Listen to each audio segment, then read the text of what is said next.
안녕하십니까. 행복한 안식일입니다. 다 같이 묵상 기도하심으로 안식일 대예배 시작하겠습니다.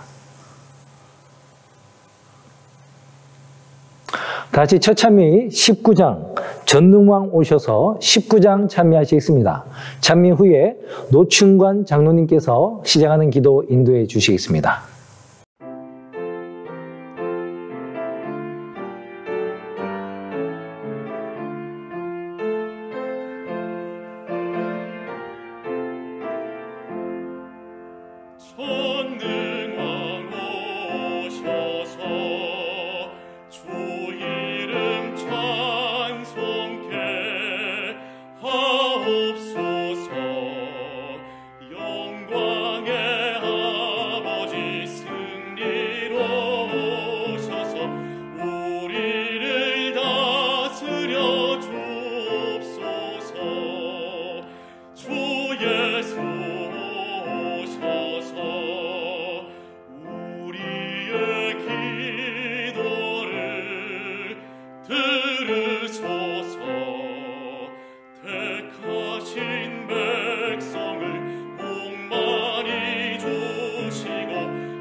하늘에 계신 거룩하신 하나님 아버지, 복된 안식일을 허락해 주셔서 감사합니다. 저희들 귀한 안식일을 다시 맞이하였지만 아직도 코로나 사태로 함께 교회에 모이지 못하고 각 처소에서 주님께 경배와 찬송을 드리려고 이 아침 말씀 앞에 모였습니다. 주의 백성들 마음을 살피시어 겸손한 마음으로 준비케 하시고 신령과 진정으로 주님께 경배드리는 귀한 안식의 시간 될 수 있도록 인도하여 주시옵소서. 오늘 저희들이 맞은 이 행복한 안식일, 하나님과 동행하며 거룩한 하나님의 뜻을 저희들 삶 속에서 이루도록 인도하여 주시옵소서. 우리의 구속자 되시는 능력의 주님, 어느덧 4월 새로운 계절을 맞이했습니다. 꽃들이 피고 또 새싹들이 돋아나고 새롭게 모든 만물이 피어오르듯 우리의 마음도 새롭게 자라나기를 원합니다. 날마다 부어주시는 말씀을 통해 더욱더 온전한 믿음이 있기를 기도합니다. 이 어두운 세상 가운데서 빛과 소금의 역할을 감당하며 살아가기 원합니다. 사랑의 주님, 저희 교우님들 가운데 아직도 어려움을 겪고 계신 성도님들이 계십니다. 주님, 그들의 간절한 간구에 응답하여 주시고 또 한 분 한 분 위로하여 주시고 그들의 모든 필요를 채워주시옵기를 기도합니다. 능력의 주님, 저희들 이 시간 한 마음으로 주님께 간구합니다. 어서속히 코로나 사태가 종식되어 주께서 섭리하심으로 세우신 교회에 모여 주님께 마음껏 찬양과 경배를 드리며 아름다운 성도의 교제를 다시 하기를 소원합니다. 주님의 자비하심과 긍휼하심을 베풀어 주시옵소서. 저희 교우님들 이 어려운 사태에 저희들 건강을 지켜주시고 또 생업에 복 주셨음에 감사합니다. 멀리 떨어져 서로 볼 수 없지만 서로를 위해 기도하며 또 서로에게 용기를 주며 또 서로 위로하는 가운데 더욱더 사랑과 믿음으로 연합하게 하셔서 이 어려움을 함께 이길 수 있도록 힘과 능력을 주시옵기를 간절히 기도합니다. 이 귀한 안식일 남가주 합회에서 이삼영 목사님을 보내주셔서 말씀을 선포하게 해주셔서 감사합니다. 목사님의 사역에 축복하심이 함께 하시기를 기도합니다. 또 남가주 합회에 속한 모든 교회와 또 섬기시는 주의 종들과 모든 기관에 주의 인도하심이 함께하여 주시옵소서. 이제 말씀을 선포하실 목사님에게 이 시간 성령님 함께하셔서 말씀이 선포될 때 다시 한번 우리들을 마음을 열게 하시고 우리들 눈을 들어 예수님을 바라보는 귀한 시간 되시도록 인도하여 주시옵기를 주 예수 그리스도의 이름으로 기도합니다. 아멘. 다 같이 준비된 특창을 듣도록 하겠습니다.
오늘 설교는 남가주 앞에 아시안부장으로 수고하시는 이삼용 목사님께서 복음과 심판이라는 제목으로 준비해 주셨습니다.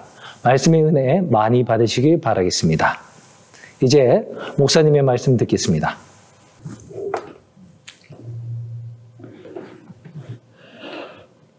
글랜데일 교회 성도 여러분, 안녕하셨습니까? 이 어려운 팬데믹 상황하에서 얼마나 고생이 많으십니까? 참으로 성도의 인내가 필요한 그런 시기가 아닌가 생각합니다. 이제 참 많은 문호가 열리고 있습니다. 요즘 화두는 오프닝입니다. 교회도 이제 열기 시작하고 모든 경제활동도 열리기 시작하고 이 오프닝에서 잘 적응하시고 그전보다 더 활기차고 힘찬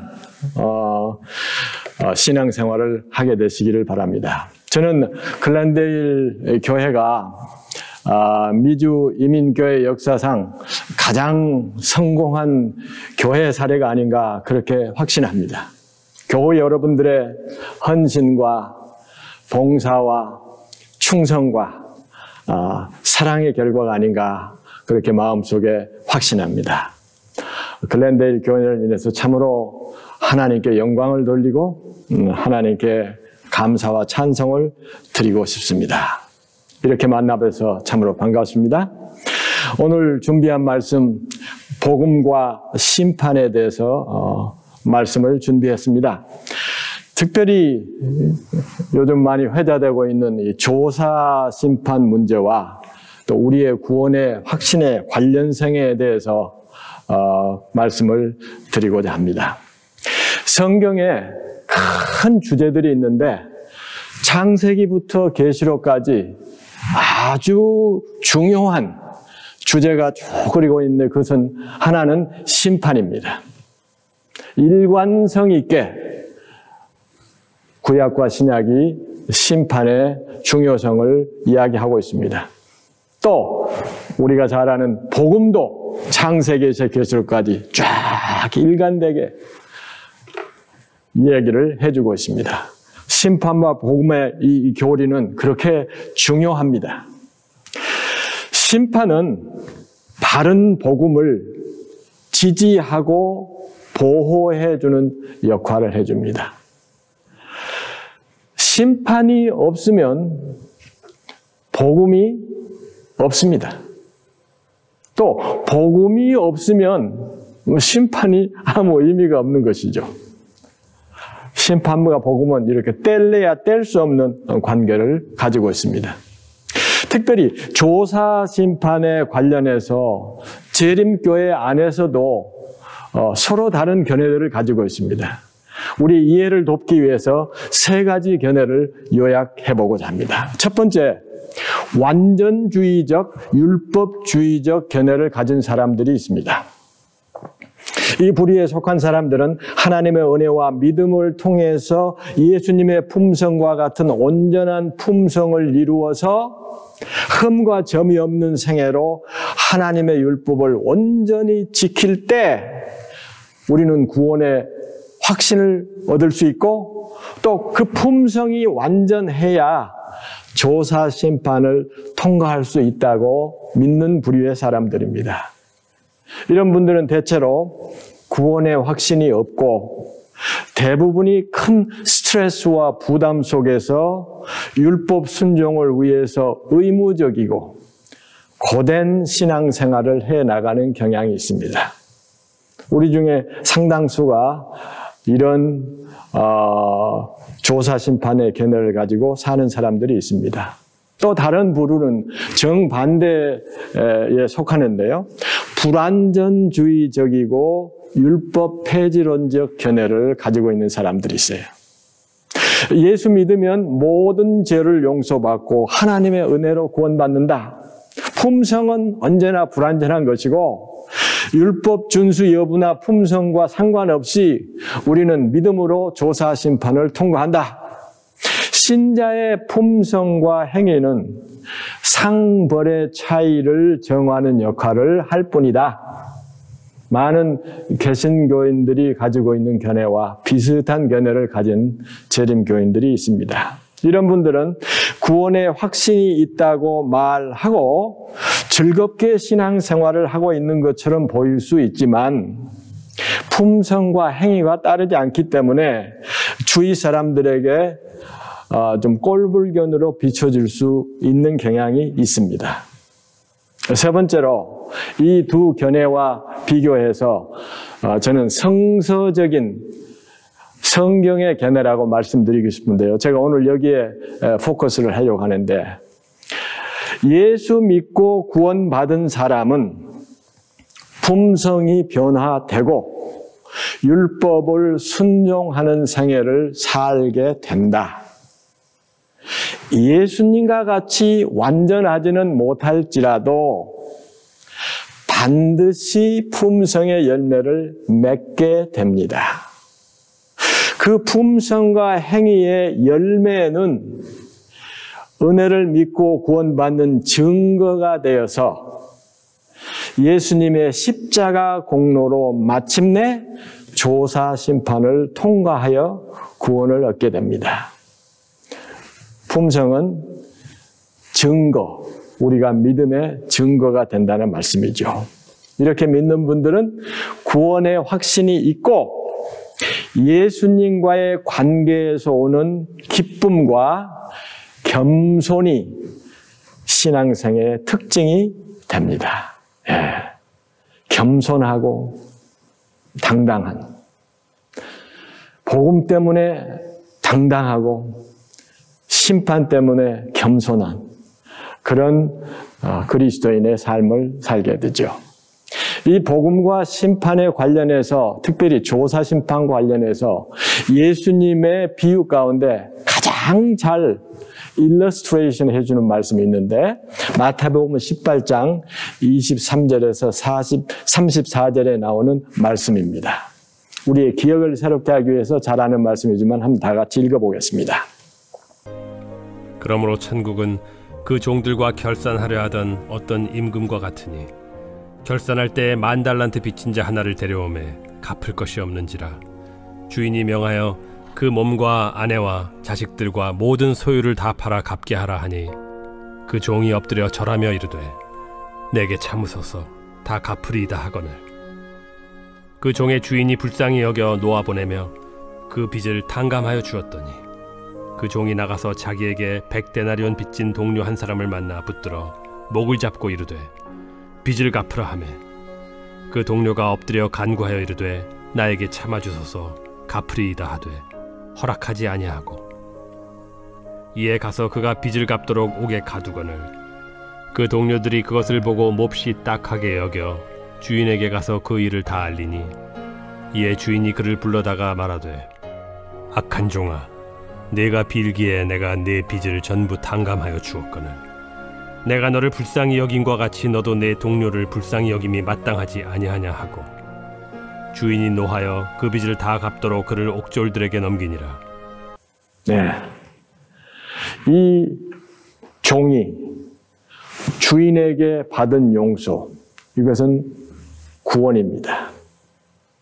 근데 이 종이 나가서 구원받은 대로 마땅하게 행하지 않은 연고로 옥에 다시 갇히게 되는데 이것은 심판이라고 말할 수 있습니다. 일종의 조사 심판이라고 할 수 있겠죠.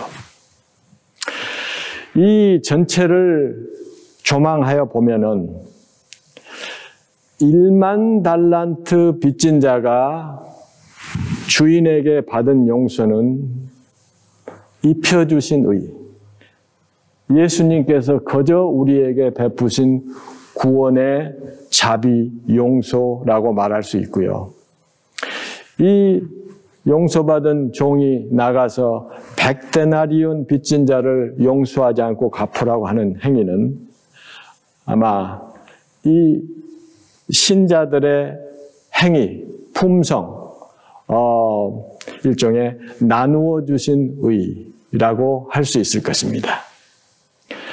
하나님의 행위, 그리스도의 행위죠. 이건 은혜로 100% 우리가 받은 거고, 그 받은 은혜를 우리가 나가서 한 행위를 나누어 주신 100데나리온, 그러니까 10,000달란트 대 100데나리온. 아마 이 비유를 잘 요약한 야고보서의 말씀이 2장 13절에 그 긍휼을 행하지 아니하는 자에게는 긍휼 없는 심판이 있으리라.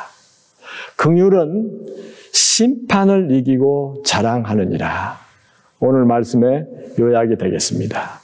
이 비유를 잘 이해하기 위해서 우선 100데나리온 대 1만 달란트 그 차이를 하나님이 우리에게 주신 용서와 우리가 우리 형제를 대하여 하는 행위 사이에 좀 이 비유를 한번 생각해 볼 필요가 있습니다.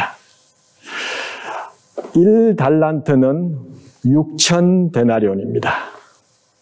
그래서 이 1만 달란트를 데나리온으로 환산하면은 6천만 데나리온입니다. 6천만 데나리온 대 100데나리온. 하나님이 우리에게 해주신 건 6천만 데나리온에 해당하고요. 우리가 형제들에게 한 것은 100데나리온에 해당하는 셈이죠.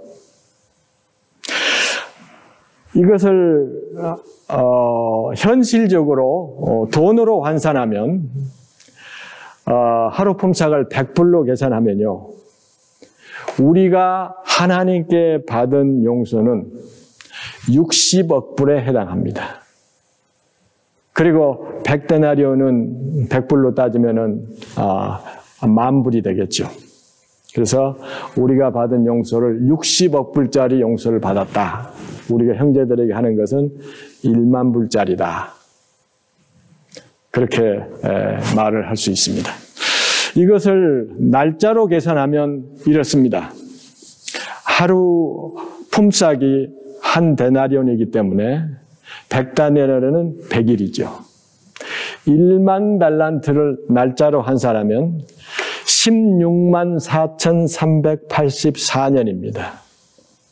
16만 4,384년을 살면서 노동해야 갚을 수 있는 빚을 이 주인이 하나님이 우리에게 갚아주신 것입니다. 이건 뭘 말하느냐 하면은 구원은 하나님의 사랑 가운데 무한하신 용서로서만 얻을 수 있다. 죄는 갚을 수 없는 빚이란 말이죠. 16만 4,384년을 살 사람이 어디 있겠습니까? 그래서 본문에 그 종의 주인이 불쌍히 여겨, 순전히 불쌍히 여겨, 아무 연고 없이 종의 한 거 아무것도 없어요. 빚진 것밖에 안 했어요. 하나님의 무한하신 사랑과 자비 가운데 불쌍히 여겨서 놓아보내며 자유롭게 사면해 줬다는 말이죠. 그 빚을 탕감하여 주었더니 용서하여 주고 구원해 주었다. 여러분, 구원은 용서를 통해서만 받을 수 있습니다.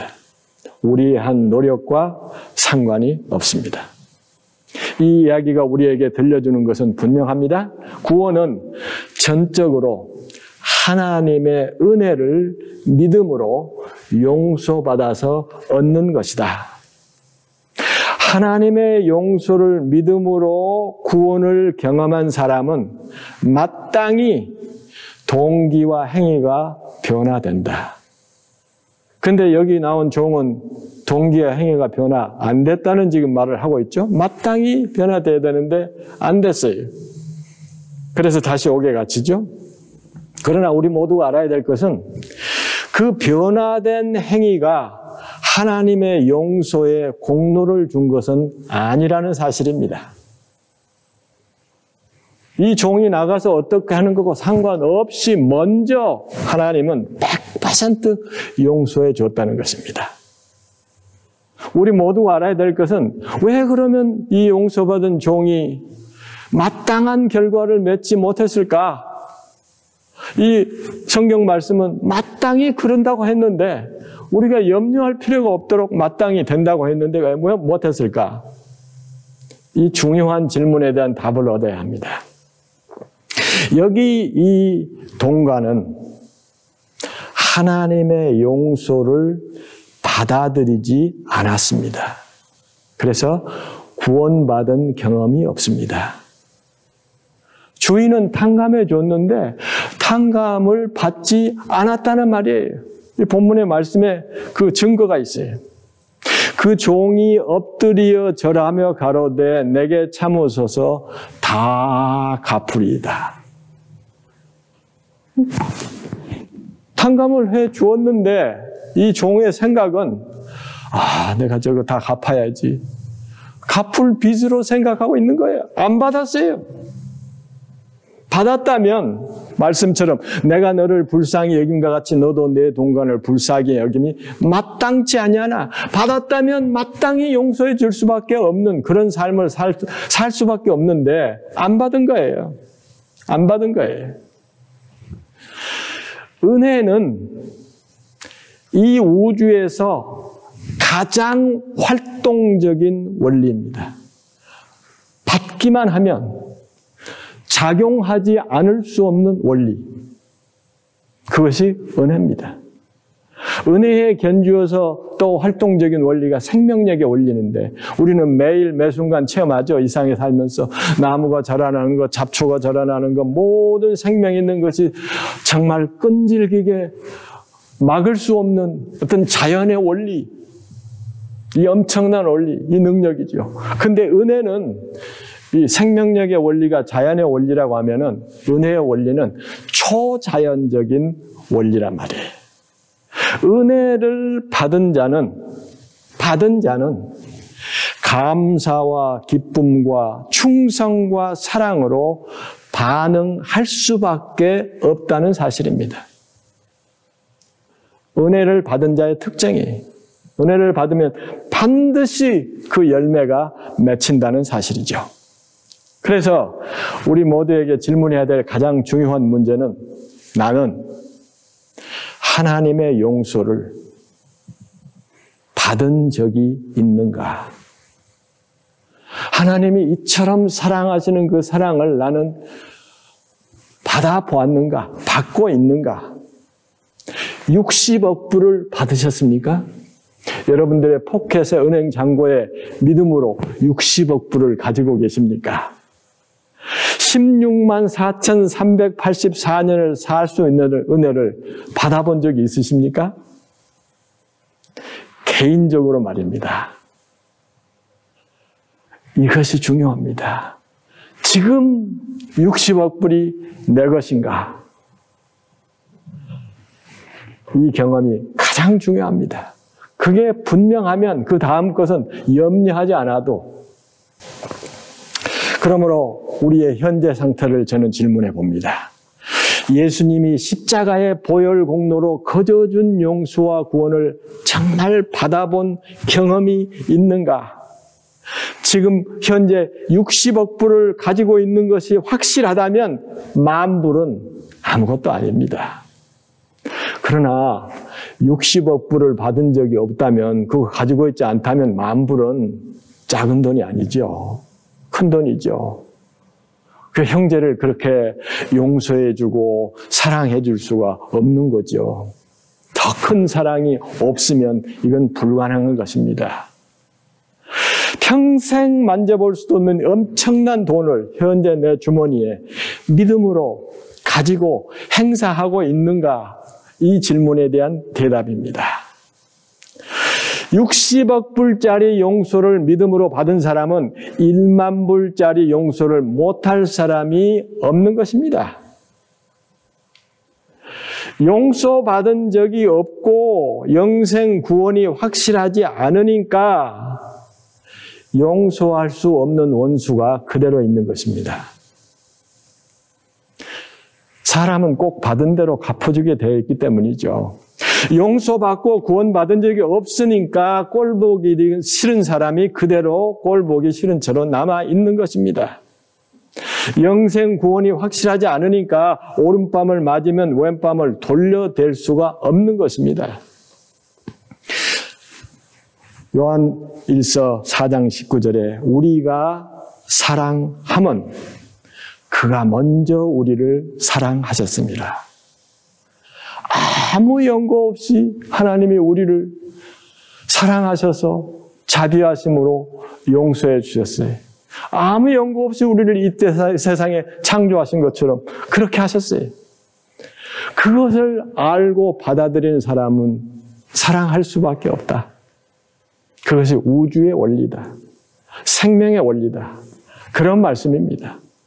하나님은 우리가 16만 4,384년을 살 수 있게 하실 수 있는 그런 자비로운 분이라는 사실을 믿으시죠.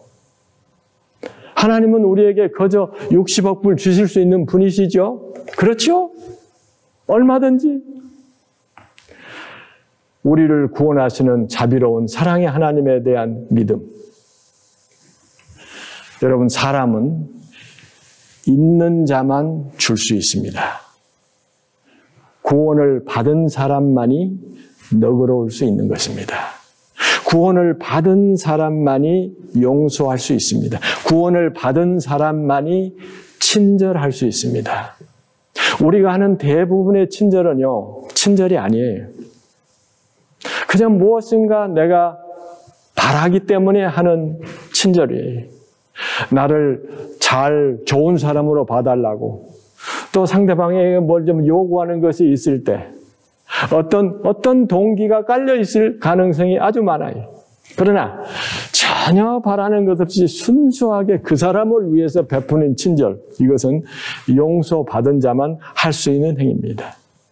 구원받은 자만 희생할 수 있습니다. 사람이 희생할 수 있죠.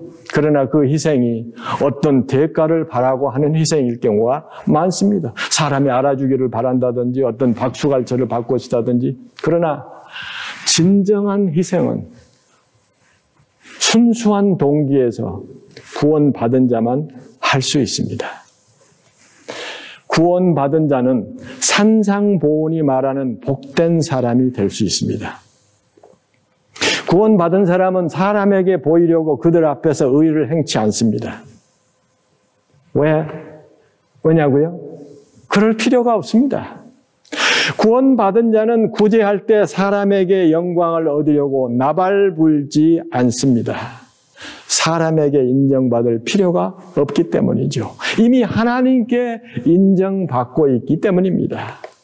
기도할 때도 사람에게 보이려고 미사여구를 써가면서 증언부언, 의례적인 기도를 하지 않을 수 있습니다. 왜요? 그럴 필요가 없으니까. 그저 하나님께 감사하고 남을 위해 진심으로 기도할 수 있게 되는 것입니다. 하나님의 자비와 용서와 사랑은 창조만큼 확실합니다. 하나님이 세상을 이처럼 사랑하사 독생자를 주셨으니 누구든지 저를 믿으면 멸망치 않고 영생을 얻게 하려 하심이니라. 믿으면 그 다음에 행위는 따라오는 것입니다.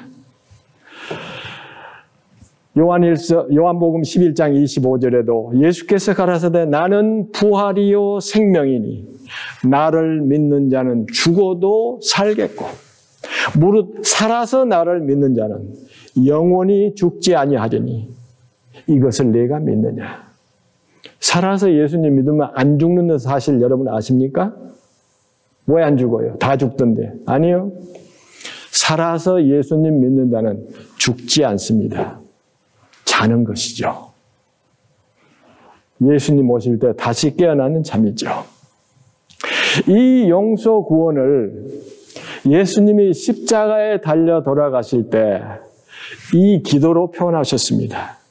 아버지여, 저들을 사하여 주옵소서. 저들이 하는 것을 알지 못함이니이다.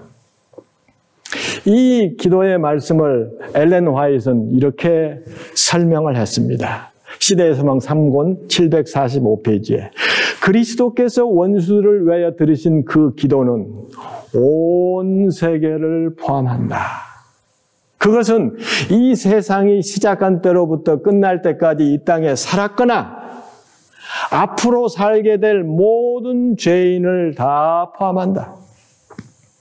모든 사람에게 하나님의 아들을 십자가에 못 박은 죄가 놓여 있다. 용서는 모든 사람에게 값없이 제공되었다. 누구든지 원하는 자는 하나님과 화목할 수 있으며 영생을 유업으로 얻을 수 있다. 예, 십자가는 과거에 산 모든 사람들, 현재 살고 있는 모든 사람들, 앞으로 살게 될 모든 세상 죄를 다 탕감하고 용서해주게 충분한 공로를 가지고 있다는 사실이에요. 그것이 창조주 하나님, 예수님의 공적이고 사랑과 자비는 그것을 가능하게 하실 수 있는 것입니다. 세상 모든 죄. 히브리서에서는 그 사실을 이렇게 표현하죠. 오직 자기 피로 영원한 속죄를 이루사. 그 속죄는 어떻다고요? 영원하다고요. 단번에 성소에 들어가셨느니라. 히브리서 9장 12절. 또 히브리서 10장 10절에는 예수 그리스도의 몸을 단번에 들이심으로 말미암아 우리가 거룩함을 얻었노라. 구원을 얻었노라.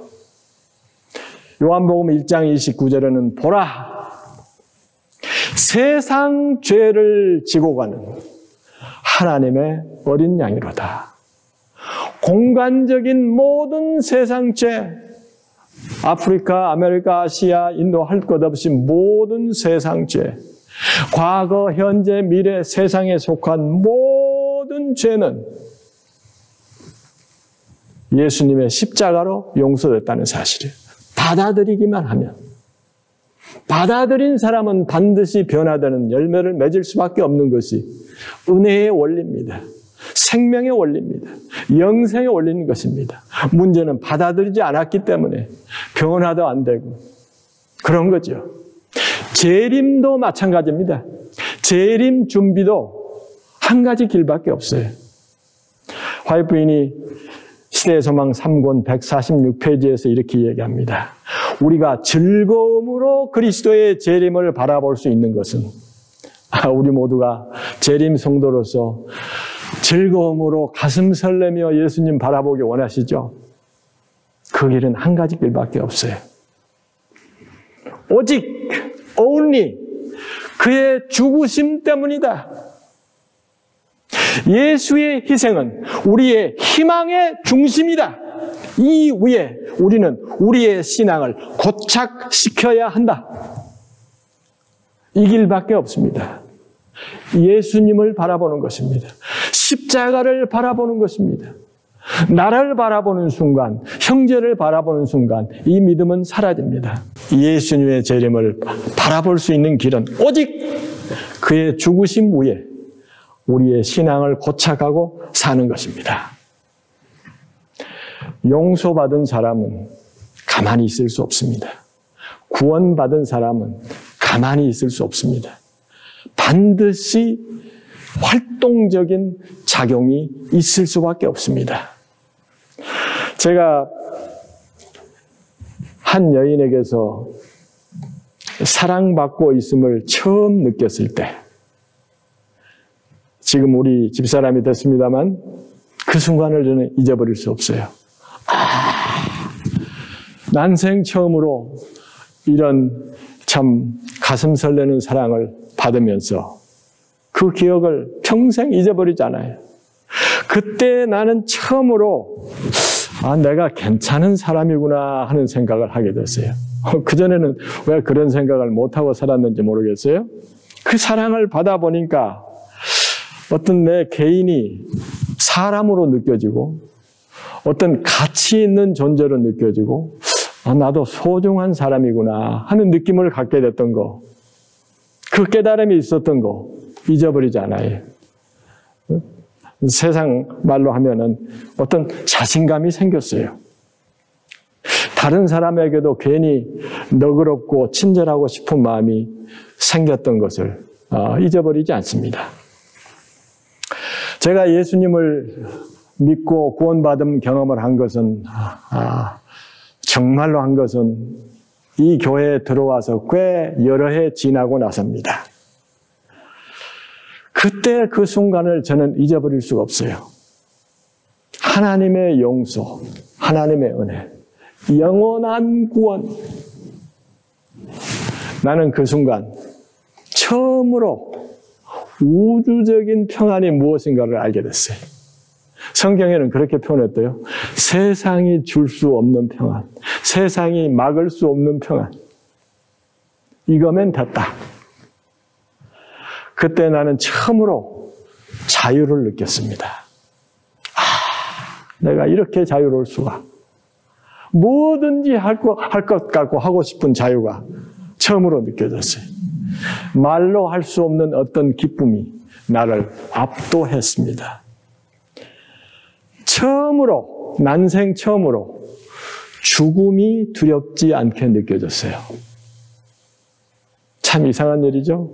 그때 이후로 계속 지하수처럼 제 마음 밑바닥에 이 구원의 경험이 지하수처럼 흐르고 있어요. 더 중요한 사실 중에 하나는 특별히 우리 재림교인으로서 율법 순종이 의무가 아니라 순종하고 싶어졌다는 사실입니다. 그전까지는 좀 억지로 한 게 있었어요. 또 사람들에게 보이려고 한 것도 있었어요. 근데요, 이제는 안에서부터 순종하고 싶어졌어요. 분수처럼 솟아올라요, 그게. 이거구나. 이거구나. 그때로부터 저는 재림교회 안에서 참으로 감사하고 즐겁고 행복한 신앙생활을 해오고 있습니다. 마르틴 루터는 이렇게 표현했죠.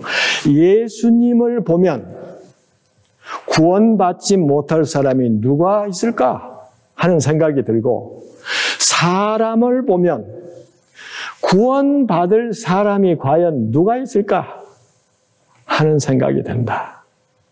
누구를 보고 사느냐 하는 것이 믿음의 생활이냐 아니냐가 결정되는 것이죠. 평생을 예수님을 사랑하고 전도에 힘쓰고 봉사하며 열심히 산 요한 웨슬레는 죽기 전에 이런 말을 했습니다. 나의 기억력은 거의 사라졌다. 기억하는 것은 단 2가지뿐이다. 하나는 나는 엄청난 큰 죄인이다. 부족하다. 2번째는 예수님은 위대한 구주이시다. 이것이면 족하지 않습니까?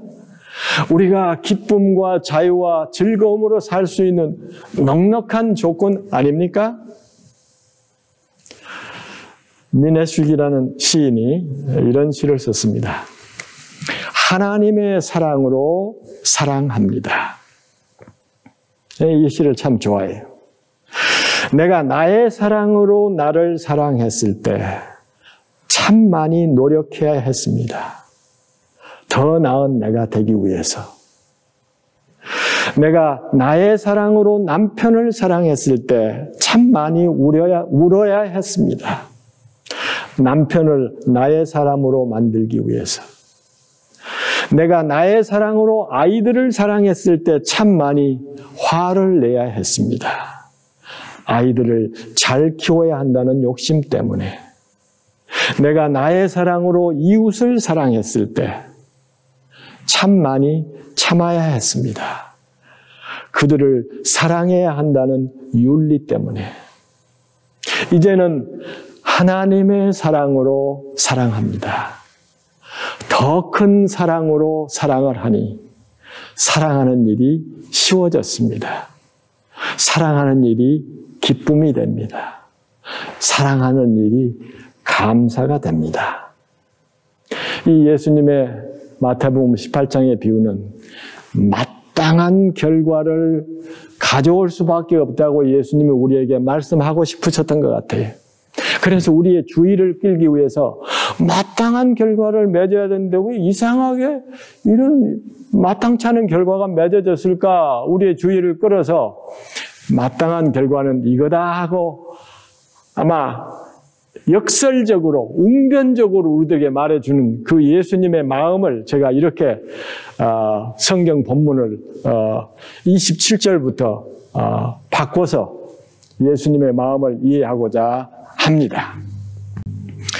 그 종의 주인이 불쌍히 여겨 놓아 보내며 그 종의 빚을 탕감하여 주었더니 28절에 그 종이 나가서 제게 100데나리온 빚진 동관 하나를 만나 그 빚을 마땅히 탕감하여 주었더라.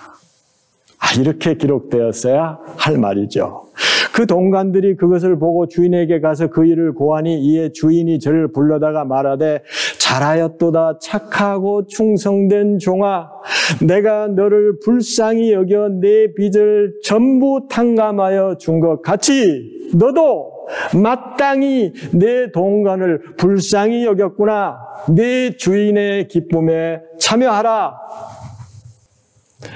우리 모든 글랜델 교회들에게 또 저에게 예수님이 지금 우리에게 하신 말씀입니다.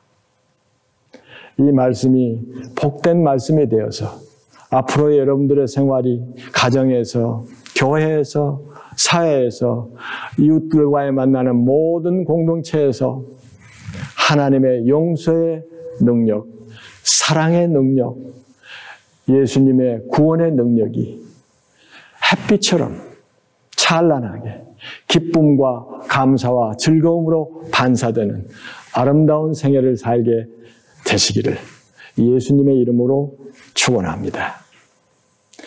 이제 호소창이 있겠습니다.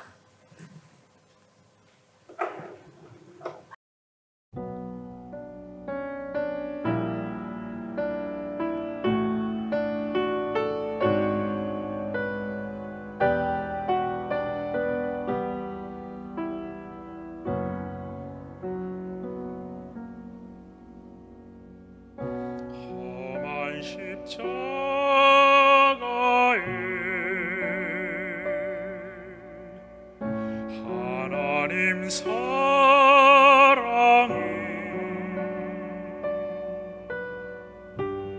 눈을 감아도 보이는 사랑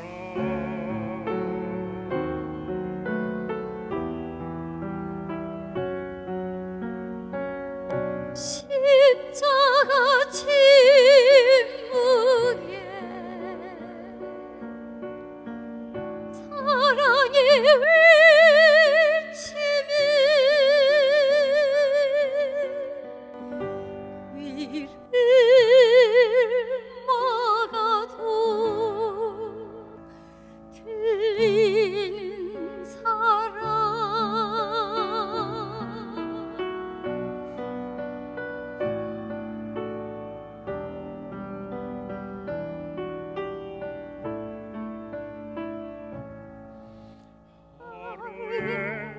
수고가 힘에 겹고 마음의 힘이 무거워질 때 십자가 주님이 함께 하시는 그 사랑의 손길 붙잡게 하소서. 그 마음 속에 슬픔 가득한 주 오래 기다려 외로운 주님 강여 못하신 애절한 사랑 그 사랑의 주께 나아갑니다.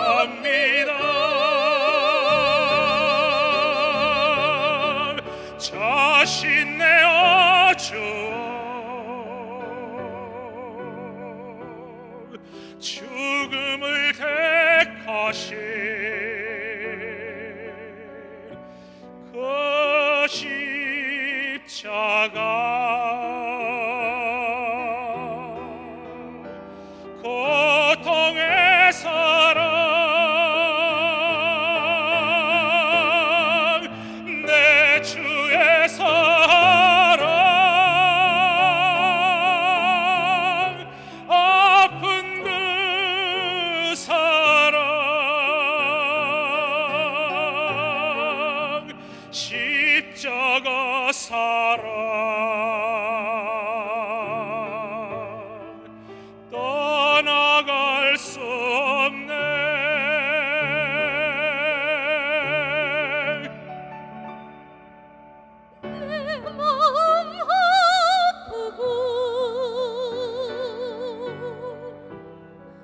슬픔에 쌓여도 그 십자가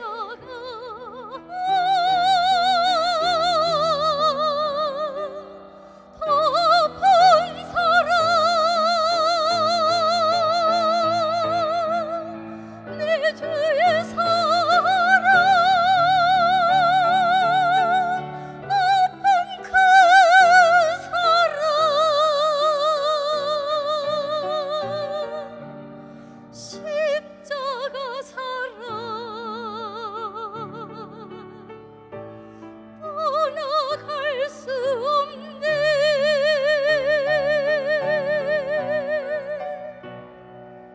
십자가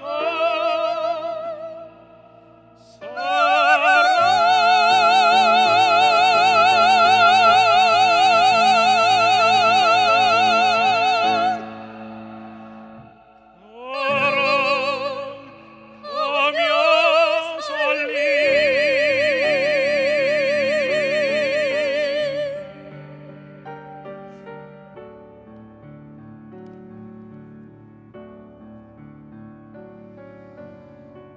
하나님 사랑 십자가 사랑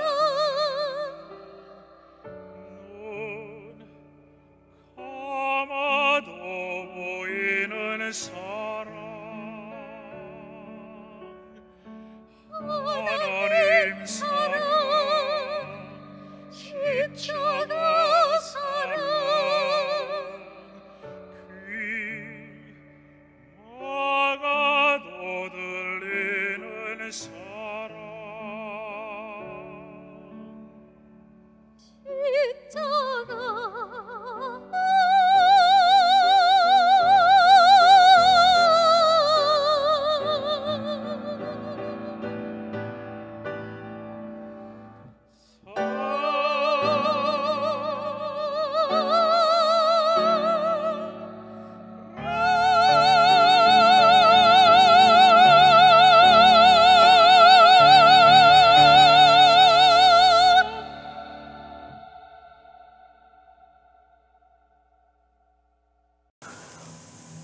헌금의 시간입니다.